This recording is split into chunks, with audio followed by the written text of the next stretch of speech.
What's up, Mike Rogers? How Welcome are to you, the my RevFast friend? podcast. Thank you, buddy. I sure do appreciate you having me on. This is Wow. very nice. I'm glad you're on episode 2 here. So you're still a newbie with me and helping me Yeah. figure all this out together. But Very nice. Very nice. you're good at helping learn about things and figure out things because you've done a lot in your time. So A lot. Yeah. I've had many titles. yeah. This could go a couple different ways. We could talk about business. We could talk about family. We could talk about cars all day long. But Very long. you before we go forward, you sort of got to go backwards a little bit, and I'd like to know more. Like, how'd you get started? And Well, my dad, when I grew up in high school, I graduated West Mecklenburg on the west side of Charlotte. And my dad had a little body shop over next to Mount Holly on Highway 27. And my senior year of high school, I would go to high school till noon, leave there, go to my dad's shop till 5, leave there, and go to UPS and work till about 11 o'clock. And I did that every day. so you grew up working in the body shop and Yeah. working on cars, taping up cars. My whole life. Yeah. And my dad was really where I developed the love for the Z cars, because his business plan, I guess back in mid to late 70s, was he would buy wrecked Datsun Z cars at the salvage sales, and there was such a call for them. I mean, there was a year wait on those cars at the time at the dealerships, and there's such a call for them that he could rebuild them and get probably 60-70% of what they sold for new, and he had a waiting list. Really? He did good enough work to where he had a waiting list of people wanting cars. So did he do like full body restoration stuff, or just full body restoration? He bought a wrecked car and basically just rebuilt it. And we didn't do too many 240Zs that I remember. We did a lot of 280s, and but it developed my love for the cars and love for cars in general, but really my love for Z cars. And there for a while, I still have some Z cars in my collection, but I had probably one of the premier collections in the country. And I was very fortunate in the height of COVID now. I found this, I was like I always do, browse through the internet looking for old cars for sale. And I saw on Hemmings, and I hate Hemmings because Hemmings is that they'll have a car on there and you call about it, and the guy said, well, it's been gone a couple of months. They never will take them off. Before, Yeah, they never will take them off. And so one was on there, and I was actually looking for a 432, which is super, super rare, out of Japan, and found one on Hemmings. And so I'm thinking, this is another wild goose chase. There's no way that car's still there. I mean, he basically, I think he had it for sale for like, if I recall, maybe $190,000. And so I called him, and he said, yeah, I still got it. And I couldn't believe it. And we're all locked down for COVID, and so we came together on a number, and actually I sat in my living room on the computer and watched that car travel from London around the world to get to here. Now, was that the Fair Lady? That was the Fair Lady. Fair Lady. I remember that yeah, car. Yeah, that's a rare piece. And you still have that car? No, I sold it when I sold my Datsun Z car collection. So how many cars did you sell in that collection? Eight. Yeah. And they all went to 8 different people, or? Well, they went to 8 different people, and ironically, that 432 went to a guy in Burlington, right up the road here, not very far. He actually came down, and I would have made more money if I'd have sold it to him outside the sale, but he, I'd already committed to sale, and you're only as good as your word, and so he bought it at the sale, and he was ironically the guy. Do you remember the Brittany Blue 68 KR convertible 4-speed air car I won all the awards with? He bought that car. That was a beautiful car. Yeah, it was a beautiful car, and he bought it, and then he ended up buying that Z car. But he was a paraplegic, and he was in a wheelchair, and his family had a bunch of dealerships, and they had a bunch of Datsun dealerships. and a bunch of Ford dealerships. And so he basically just collects cars now, and and that's what he does. You sold that collection through Mecum? The Datsun collection, yeah, through Mecum. Yeah. And that was the biggest Datsun collection in the country? No, it wasn't the biggest. It wasn't the biggest. It was one of the best. I mean, there's not a tremendous amount of people collect Datsuns. Right. I mean, there's not. I mean, they're just, we know basically everybody that does, but my friends and all that are involved in the Z Car Club of America, and we know who all the big money is that collects them. And there's not a lot of big money. I mean, there's no Porsche, Ferrari money that collected Datsuns. I mean, it's just a fact. And so the Datsun collections were kind of few and far between. And so, like I said, we had a really good one, and we were the first whole collection to really go to auction.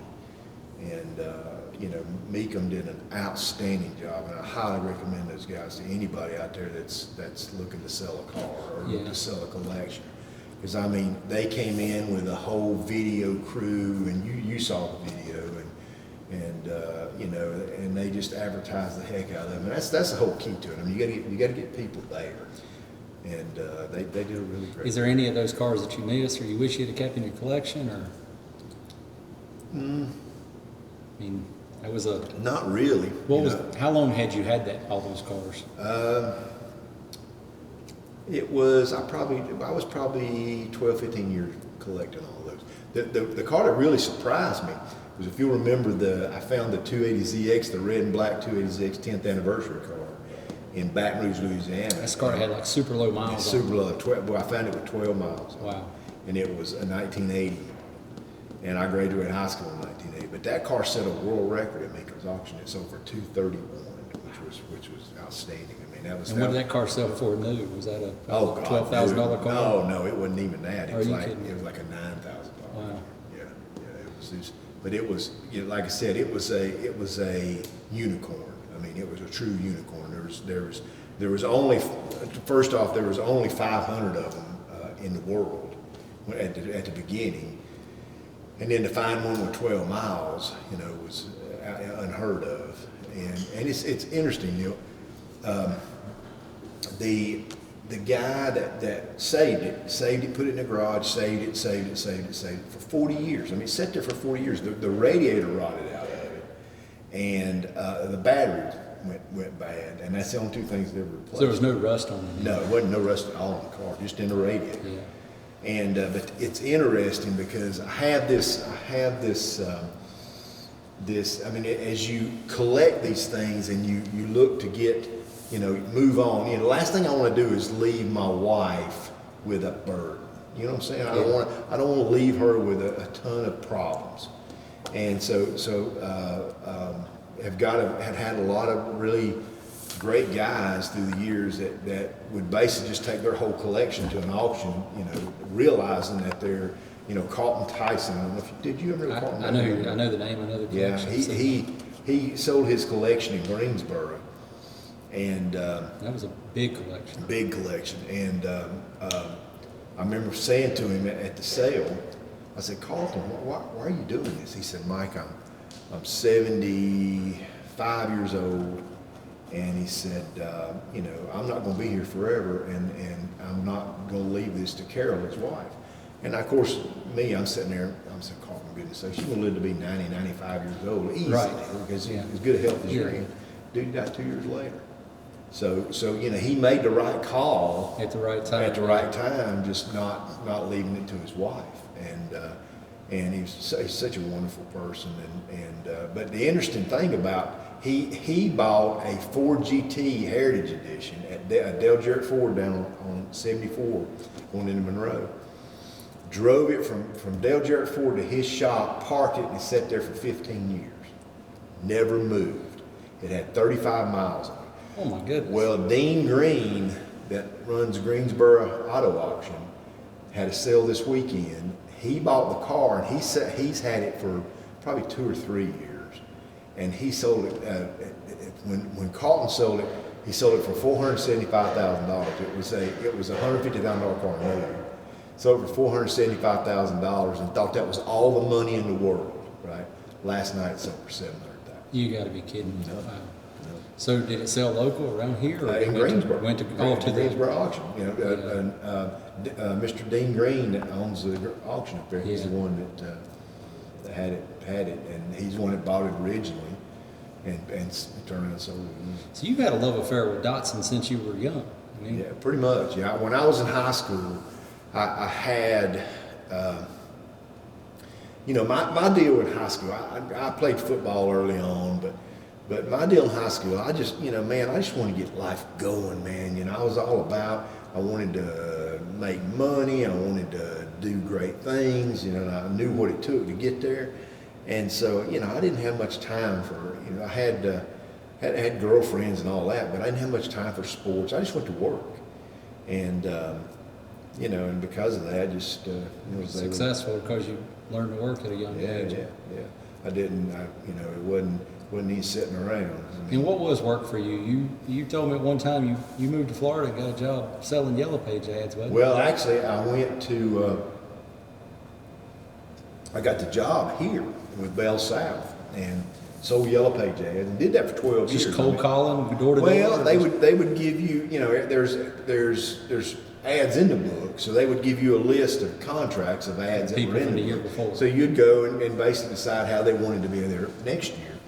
And got to keep in mind, I mean, basically Yellow Pages were the first Google. Yeah. You know, I mean, Yellow Pages was everything. Man, I can remember the ad getting messed up, and keep in mind, it was in there for a year, okay? And it would put companies out of business. Because they had the wrong information. Had the wrong information in the They ad. don't print the book until Oh, next yeah, year. yeah. I've seen that a dozen times. And then my first wife, we got married early on and you know, had a child early on, and I went to work for the Yellow Pages, and we moved to Atlanta, and I sold for them down there, and went through hard times, and you know, it wasn't easy. I mean, it was.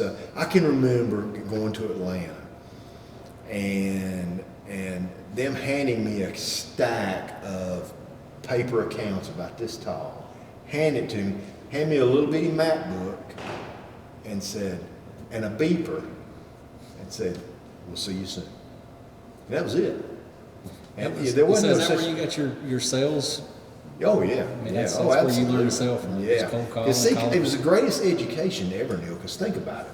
You know, I would go out selling Yellow Pages in Atlanta. It was a $112 million a year book. It was a big book, A through L, M through Z, just Yellow Pages. And I would go out and you know, maybe call on a chiropractor at 9 o'clock. My 10 o'clock would be a landscape contractor. My 11 o'clock would be an attorney. My 1 o'clock would be a septic tank contractor.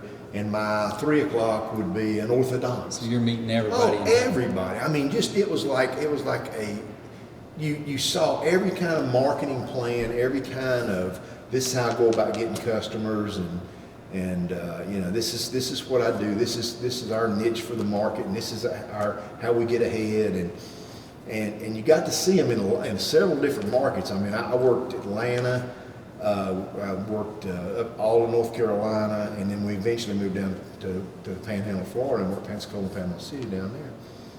But it was the greatest education in the world. Just I mean, meeting I would sit there and I would befriend these people, because you get, you know, if they're big enough, you got to call the same people every year. And I would befriend these people, and actually Killingsworth was one of my friends, and that ran it was my biggest advertiser. And that's how you got your foot in the door to them. It's just calling on them as a customer. Basically, yeah. I was with Yellow Pages for 12 years, and I didn't realize I wasn't going anywhere. You know, didn't know that I was cut out to be a manager, but I wanted to advance with the company. And so just basically went to him and said, look, you know, 12 years, it's enough. You know, I'm in my, late 20s and or early 30s, and so I'm just ready to do something else. So, you know, what do you think about us going into business together? And we looked at a lot of different things. We looked at buying a vending company. He had a little bit of money, not a tremendous amount. But we looked at buying a vending company. We looked at buying a tire store, and I was going to run it, and he was going to fund it. And, and so finally I just said, look, I was in Pensacola. So I said, look, I've done my homework. Charlotte's the 5th fastest growing housing market in the country. It was your hometown, so you knew everything. I said, why don't you let me go back to Charlotte, open a branch office there, and we'll just go from there. And you'll just have a branch in Charlotte, North Carolina.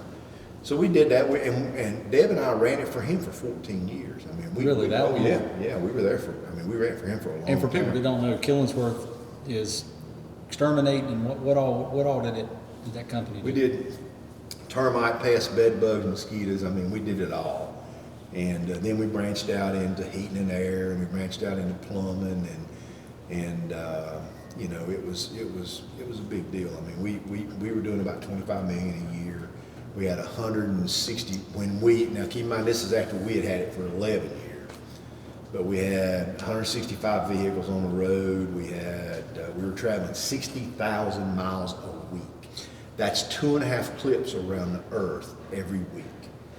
And so, we had 95,000 customers. I mean, we were the 34th largest pest control company in North America. Yeah. I remember you telling me that you just got where you couldn't sleep at night knowing all those trucks were riding up and down the road and people on their phones and God knows if they were drinking or driving.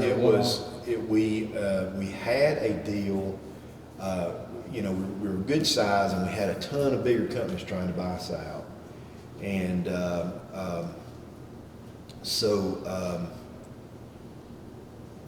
we had an instance where have you ever seen any of the stuff on the opioids? How it was called? There's 2 or 3 things on Netflix that you can watch. It was the salespeople that were out selling opioids and how people got hung on the opioids. Well, we had a salesperson that did that, and so he's in his car on a Saturday morning, driving up Highway 601 next to Concourse Speedway, bouncing off the guardrails.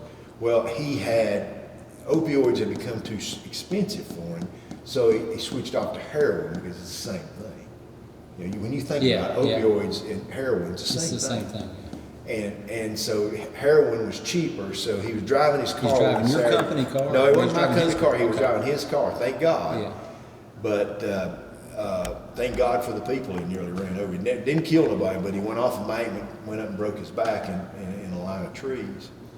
And when I saw that, I knew that we were ready to move on because everything we had built for those 25 years,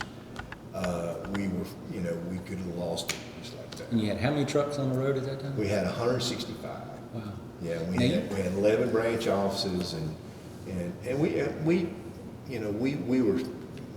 Debbie was such a great customer service and believed so hard in that because that's what she did when she worked for the phone company, and so we had a great company. Now, didn't you tell me that one of the dealerships wanted your business because of the truck business, and that's how you got one of your first collector cars? My first collector car was in 2007. We bought the company in 2007. You had some buying power. You were buying We a lot had of some trucks. buying power. We were buying a lot of trucks, leasing a lot of trucks. All Fords? Yeah, all Fords. And so we had a dealership right down the road for us. It was Dale Jarrett Ford right there in the Indian Trail. And one of their commercial sales guy and his boss came to my office one day and said, we want to sell you some trucks. We want to be your truck guys. And I said, okay. I said, that's cool. I said, let me tell you how you can do that. At the time, Carol Shelby had just come back to Ford. This is in 2007. And, he'd gone to Africa to safari hunt for like 20 years and led safaris down there. But he left Ford in 68. I've never heard this story. Yeah. So he left Ford in 68 and he came back in 07. And so it was a bunch of years, and he was building a GT500, and this was a great commercial. GT500 at the time was a Mustang with 500 horsepower. In 2007, 500 horsepower was a lot. Yeah. And so they couldn't keep the cars, right? So the Dale Jarrett guys come out and they said, we want your truck business. I said, great. I said, let me tell you how to get it. I said, I want a Shelby GT500 convertible, and I want to pay MSRP. I don't want no markup. I said, I'll pay you exactly what you want, what the sticker is. I said, but no more. And I said, if you can do that for me, I'll give you my truck business. And he said, oh my gosh, no, that can't happen. That's out of the question. We sell those things just as fast as we can get them, and we got people waiting in line. I said, well, I told you, that's what it takes. And I said, you figure out how to make it happen. And so he left. But we were buying our trucks from another dealership. So I called him and I said, guys, I said, this is what it's going to take to keep my business. And I told him the same thing. And so the next day, the Dale Jarrett Ford guys came back and they said, we're sold out of those cars this whole year. And so Dale Jarrett and a guy named Kirk Stump, who was their general manager, called Dearborn, where Ford was made, and said, we'll build you one more. What color do you want? And I looked at him, I said, you gotta be kidding me. I said, y'all want that business bad, don't you? I said, we gotta have it. I said, you got it. So they built you a personal car. They built me one, and it was funny because my buddy Todd Burlingame and I went over and picked it up. And he was a big wig with Ryan Holmes here in Charlotte. We did a lot of work with him.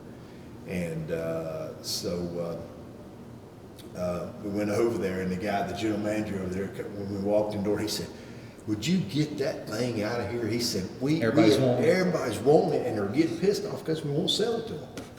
And so we got it out. Well, about a month later, Shelby came out with a promotion. They were putting in all the car magazines. If you sent your 500 horsepower GT500 to them in Las Vegas for $22,000, they would make it 600 horsepower, put all the carbon fiber on it, and it would make it a 40th anniversary car.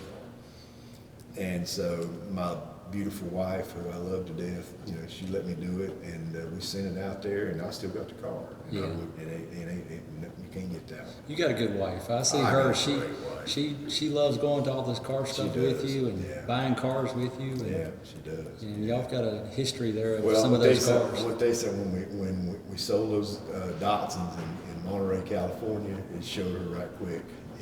They're an asset class. Yes. I mean, they're just like a stock or a bond or a real estate. They're an asset class.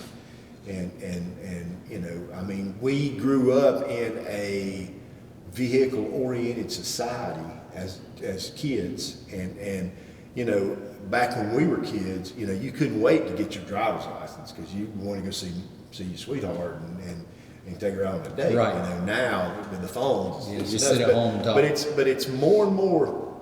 I got my oldest grandson was at my house yesterday, and he can't wait to get his first car. Yeah. And so it's It'll be a Ford, I'm sure. Oh, it's going to be a Ford. Ford. Yeah. You talk about all the Datsuns, but I know you, and I know you well, and you've got a lot of Fords. I told him, I said, you save your money, and I said, ever how much you save, I said, I'll match it. And I said, we'll go find something nice. That's good. I hope you don't save a whole lot of money. I hope that could cost you, right? I've met Debbie a good bit, and honored to work on all y'all's cars. I didn't know that you were in the paint and body business.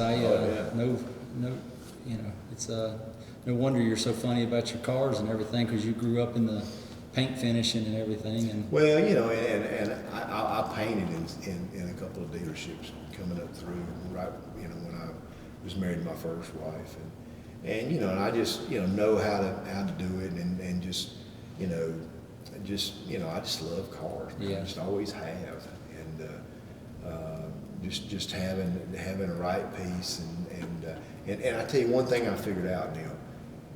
Rarity is the key. If there are 10 things in the world, 12 different models, 12 models of a car, okay? You got one and I got one, then me and you and 10 other people get to decide what it's worth. And if you want it bad enough, you can have it. But guess what? Somebody's going to pay for it. Somebody's going to pay for it. Yeah. And like I said, it's all about supply and demand. So basically, you're just you're going through that whole process, no different than anything else. And so it's it is truly an asset class. Speaking of supply and demand, let's talk about your Cobra collection, because you've got a little bit of a supply that other people don't have. You've got a few Shelbys. Yeah. I got one Shelby at home. Yeah. Mine's getting ready to turn 18. Yeah. Yeah. She's expensive, but not as expensive as some of your Shelbys. But she wasn't named after the car either. She was named after the Shelby and Steel Magnolia. Nice. So people think because I'm a car guy, my daughter was named after a car. That's not the case. Right. But so behind us is your Chrome 50th anniversary car. Yeah. Got two of them. Got two of them here. We got yours and Doug's, and that was really cool having both of y'all's cars at Hot Rods and Ops last week. It was really something. And I tell you, you should have heard how Doug and Jeff took a fit over when I sent them a shot of them in here. Right, they were out working. Right? Yeah, they were. Yeah, they were getting stuff ready to go to Atlanta. Yeah. But I don't know if anybody's ever put those two cars side by side at any event. Maybe I don't know. I've never seen pictures of it. Well, they're so rare. I mean, basically they are two 50th anniversary cars, which they only made 50 of. Period of the 65s. They made the 50th anniversary cars of the 62, which was the slab side 289 Cobra. The 64, which was the race car, the FIA race car, and then the 65, which is the 427, because 65 was the first year they had a 427 in them. And you've got all three. I've got all three 50th anniversary cars, all of them with aluminum bodies. Me and one other guy in the world has. His name's Randy Fry out in California. I met him a couple times. And used to be Bill Besti, and he sold them to Randy. God, that's a unique story, and you got to know him and be friends with him. Yeah. But he took over Shelby North America, Yeah, or he gifted, bought or it. bought it. He bought the engine company. Carol Shelby sold it to him for $1. Yeah. Because they were struggling with it so bad, and Bill went in and just made it perfect. And honestly, Doug and Jeff Clark. With Roush Yates, they're the two that kind of helped him get it straightened out, and they're just. What was Besti's background? How did he get into that? He is an environmentalist cleanup guy. If you ask him, describe yourself, he'll say, I'm an eighth grade educated truck driver. That's all I am. Basically, he developed a big fleet of trucks that run. And I kid him all the time. I said, why in the world would you live in California, for gosh sakes? Well, with all the taxes and everything. He said, Mike, where else can I make the kind of money I make other than California with the environmental whack jobs that they've got out here? He just made money in a completely different way and was a Shelby fan, or was he friends with Well, Shelby? How did he get connected with him? Actually, he made money and did real well. Then he basically came in and funded Shelby on a lot of different things. And Shelby was an interesting guy. The Ford Shelby, the Ford Ferrari movie is a good synopsis of him, but it doesn't tell the whole story at all. He was a chicken farmer. He was, and the thing about it is what drives me crazy is these young kids, he would sign everything back in the day, and he did it to raise money for his charity, which was children heart transplants. And but they all these young kids, well, Shelby, how do you get those signatures off the car? And I'm like, you idiot, he's a rock star. Yeah, he was on the cover of Sports Illustrated in 1959 for winning Le Mans. Those first few scenes in that movie, that shows kind of gives you a good idea of what Le Mans was like in the late 50s. I still have never seen that movie. I cannot believe I hadn't seen that. You have to come to my house and watch it there. Yeah, it's one of the greatest movies ever. And there's so many pieces of that car that's right here close to us. It's like 10 minutes from here. So you got a couple Cobras, and you got the slab side, which that's I don't know. It doesn't look as mean and big, and I mean they changed a lot in a couple of years. I mean that car behind you is a totally different car than the slab side. I guess. We'll probably put some pictures up of what we're talking about. But you told me the other day we were over there walking through your collection, and you got a pretty big collection. We could probably do this in 10 episodes. I would appreciate it. It'd be fun. I'll probably get better as we do it, but we got sidetracked because I was looking at one of your Datsuns, and then we started talking about the Shelby that's behind us. And you call that a Series 1? It's a Series 1. You know, there's a thing called SAAC, S-A-A-C. It's a Shelby American Automobile Club. And, you know, it's basically a group that was started by a guy named Ken Eber and a guy named Rick Kopech. And their job is to produce the big books that show who owns what Shelby, and the catalog how everything has been changed through the years, and they do an unbelievably good job. And the SAAC deal is really super. And you still got the 2 SAAC Mustangs, or did you sell those? No, I sold them. You've had 2 nice. I remember those SAAC Mustangs. That SAAC actually built their own cars. You sold those. That red one. You had a red one and a red convertible and the white. I remember those. Yeah. And but they did a great job of keeping up with all this stuff. And so you know, just you get those guys, and then you get the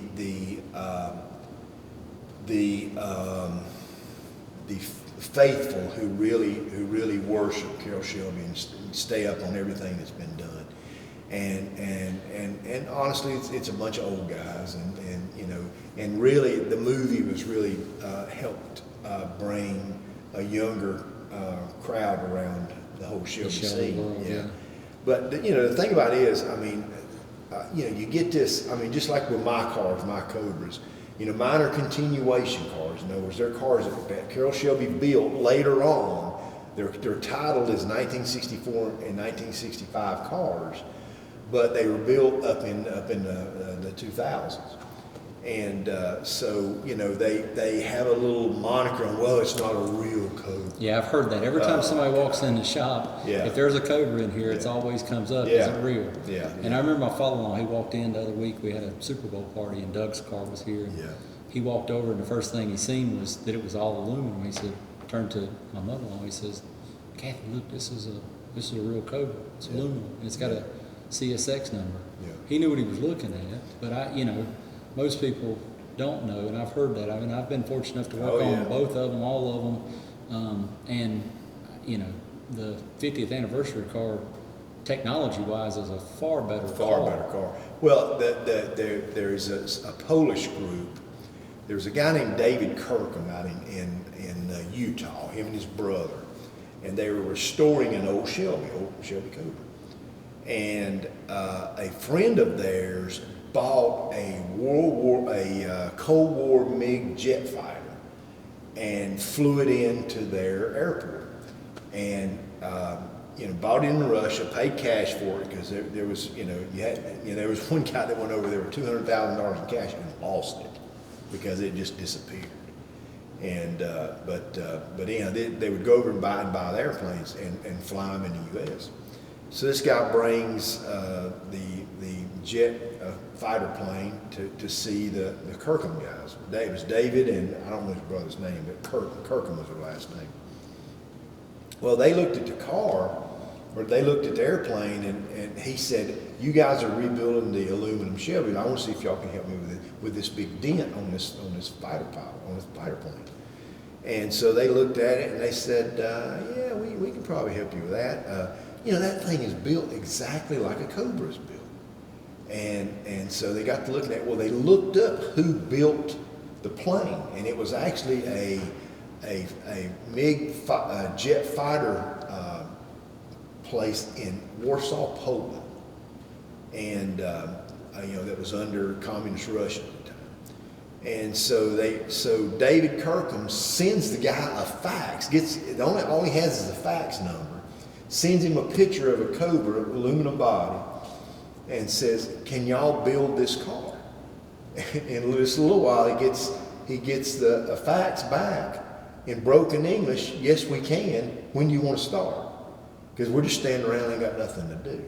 So they're just they're aluminum fabricators, Right. or metal shapers. And if you go on YouTube and search Kirkham Motorsports, there's tons of footage of the Polish guys building all the pieces for these cars. Are they still building cars today? Yeah, oh yeah, yeah. Still today. I mean, What else do they build? I mean, they're not. I don't know what all they build, but actually David Kirkham and his brother went to Poland and bought the plant, and so that they build the things over there, and so. So how did they get the frames? Because they have original frames, where does the CSX number? It's not that complicated of a frame. I mean, it's not really. I mean, it's two big tubes. Right, I've seen them. It's a ladder frame. I mean, it's nothing crazy. So they would build the bodies on the frames and ship the body in the frames. See, the way Shelby gets away with selling Cobras now, okay? Now see, keep in mind, this wasn't in 1965. This is now. Well, now you've got all, and this is a story that'll come into play when we start talking about this Series 1. Now you've got all these federal regulations. You can't die as easy as you could in 1965. You can't slam up against something hard. Right. It's got to be packed. Got to have bumpers. Yeah, and right. Like and so that's what they were up against. So what Shelby would do to get past that regulation is he would sell the body and chassis, rolling chassis, wired, everything, sell it to you, and you go put a motor in it. Well, see, the first thing to a lot of people was that's a kit car. Well, technically, I guess it is, but it's what he had to do to get past the regulations. And so, like, when I bought that car, it's a 50th anniversary car. I bought it, but I had to buy a motor and put in it, motor and transmission. And there's so it's a lot like the super performance cars. It's very much. It's from except the fiberglass. So all super performance cars are always fiberglass. Not all of them. They have some. Some of them have Kirkham bodies. Kirkham builds the bodies, and so I mean, it's not that it's a kit car. It's that it has to be somewhat of a kit car. But technically, they are a kit car because they're pieced together with different pieces of stuff, right? I mean. Even back in the day, he used Ford parts and bodies from. Yeah, well, right. But the thing about it is, Neal, your truck out there is technically a kit car. Yeah. It's just got a bunch of guys in one building putting it together, piecing it together. So I mean, it is what it is, and so that's kind of the way things are. Now, see, with this Series 1, to me, the only true Shelby is the Series 1. Because Carroll Shelby was a hot rodder, and he basically took other people's cars and made them go fast. The GT350 won the national championship. And he did it with all manufacturers. He did it with all manufacturers. Chevy, Dodge, everything. But the only car that he ever built from scratch, outside of the little USAC race car that they built one time, had a little class to race them, the only car he ever built from scratch was this one right here. And he built 249 of them. And basically, to put a 17-digit VIN number on them, he had to crash them and burn them and set them on fire, and to prove that they were safe to the government before they'd give him a 17-digit VIN number so that he could sell it as a manufacturer. Well, think about that. That nearly bankrupted his company because he had to build cars to destroy. So think about how much it cost to build that car, and so he had. So what did those cars sell for when they were sold new? I'm not real sure. Yeah. I know they were over 100,000. That was in 1999. And where did you find that car at? I found that car on eBay. This guy in Canton, Ohio. No, he was actually in Toledo, Ohio. He had died, and he had that car. Had a Ford GT. He had a couple other collector cars, and he had one son and 4 different wives. Wow. So the one son was from one of the marriages, and he left all the cars to the son. So I got a hold of the son, and we made a deal on the car, and we drove to Canton, Ohio, and brought the car back to North Carolina. Didn't you and your sons went and picked that car up? We did. I remember you telling me a story about how y'all, coming back, you ended up going by the Hall of Fame game. We actually were going up there. We're going through West Virginia, and we're pulling a trailer, and my middle son and my youngest son went with me. And I just looked at him and I said, guys, I said, something just dawned on me. I said, isn't this the weekend for the Hall of Fame game? And Dustin, of course, my youngest son, big football fan. Yeah, that's right. I said, dude, we're going to Canton, Ohio. That's where the Hall of Fame game is. I said, we might not be able to find a place to stay. So we got on the phone, coming up the road, you know, and we finally found this one little Days Inn that had a room that they could rent us. And so we get up there, and the guy is bringing the car down from Dayton to meet us in Canton, Ohio. And so we get up there, and we're getting settled in this hotel. And I just looked at him, and it was kind of early in the afternoon. I said, hey, bud, I said, the hotel owner, I said, can you still go to the Hall of Fame game? And he said, well, yeah, you just have to scalp the tickets. It's easy. There's something right outside the gate. I said, that's cool. I said, that's awesome. I said, is there a way to park over there? And you're pulling a trailer with this car? I'm pulling a trailer, a big long trailer with a truck. And he said, yeah, you can leave your trailer here. He said, and he goes, hey, Julio, come here, Julio, come here. And so his maintenance guy comes over, and he says, you live right outside the stadium, don't you? And Julio's like, yeah, I do. He said, well, can these guys park in your front yard? He said, yeah, $50. We paid $50 parking his front yard, dude, right next to the gate. The best parking anybody had. Right. So we spent about the last money that I'd taken with us, and to get the tickets and get. So what year was that? What year did you buy that car? Oh man, that had to be probably 05, 06 maybe. Yeah. So you say that's the only car that Carroll Shelby touched every piece of. He did, well, and it was built in his building. It was built in his building. It was his. You know, the interesting thing is this jacket right here. Yeah, I see you bringing that in. Yeah, my building that I have all my cars in, one of my renters is the only renter that I have in there is a company called Multimatic, and they build all the Ford GTs and the new GTs and everything like that. And so they build all the Ford race cars in Canada. And so one of their engineers comes in there one day to look at my cars, and he sees the Series 1 sitting over in the corner, and he says, oh my gosh, you got a Series 1. And I said, yeah. I've had it for a long time. And he said, man, I was one of the chief engineers in that car. So he points to one little piece on the suspension. He said, see that logo right there? He said, that's Multimatic's logo. He the same logo they use today. He said, we built the whole suspension for this car. And I said, no kidding. He said, yeah. He said, man, Carroll Shelby was so excited about us putting that car together that he said he was about in tears when we finally finished the prototype. And he told me, he said, you guys have made all of my dreams come true because I finally built a car. This is not a hot rod from somebody else. This is my car. And so the guy said, the engineer said, and he went out and bought everybody on the crew a leather jacket. And I said, no kidding. He said, yeah. And he inscribed the back of it and put all this information there, had all the logos on it.